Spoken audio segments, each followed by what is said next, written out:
सो आज हम लोग चेक करेंगे कि आप जो नोट्स पढ़ रहे हो या बुक्स पढ़ रहे हो वो आपके लिए सिलेबस इनफ है या नहीं। क्योंकि सबसे ज़्यादा प्रॉब्लम जो आती है वो ये आती है कि हम मल्टीपल रिसोर्सेज को पढ़ते हैं और हमें लगता है कि अभी कुछ छूट रहा है।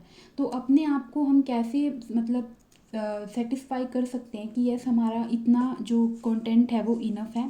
तो मैं आपको अपना यहाँ पे एक एग्जांपल लेके बताऊँगी। तो मैं अभी ज्योग्राफी ही पढ़ रही थी, तो मैं आपको इसी से ही समझाऊँगी। तो ये मेरे हैंड रिटन नोट्स है जो मैंने ज्योग्राफी के लिए बना रखे हैं, क्योंकि इसमें मैप्स वगैरह काफ़ी होती हैं। एंड थ्योरी वाला पार्ट जो है वो मेरा सारा नोट्स में है, जो कि कोचिंग नोट्स हैं। एंड मैंने ज्योग्राफी के लिए एनसीईआरटी भी पढ़ी थी, बट जस्ट वो रीड की थी नोट्स पढ़ने के बाद। एंड जो मेरे फाइनल जो नोट्स हैं वो मेरे ये हैंड रिटन और साथ में ये कोचिंग नोट्स ही हैं। एनसीईआरटी से जो भी मुझे एक्स्ट्रा कुछ लगा वो मैंने इसमें ही नोट डाउन कर लिया, तो मेरे फाइनल नोट्स यही हैं।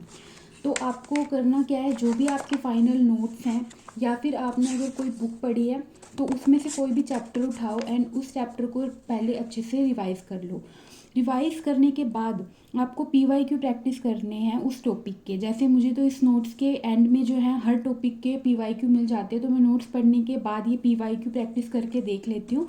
एंड अगर मेरे सारे क्वेश्चन हो रहे हैं दैट मीन्स मैंने सब कुछ पढ़ लिया। और अगर आपके पास ये नहीं है तो आप लोग कोई बुक ले सकते हो जिसमें टॉपिक वाइज नोट्स हों।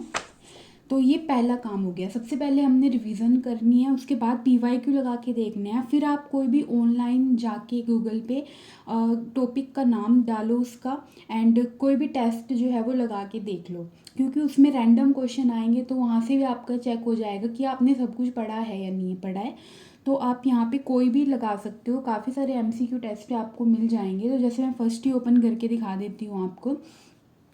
तो हर टॉपिक के आपको ऐसे क्वेश्चंस मिल जाएंगे, तो आप इनको भी प्रैक्टिस करके देख सकते हो। काफ़ी सारी वेबसाइट्स हैं जिन पे एमसीक्यू डाले हुए हैं।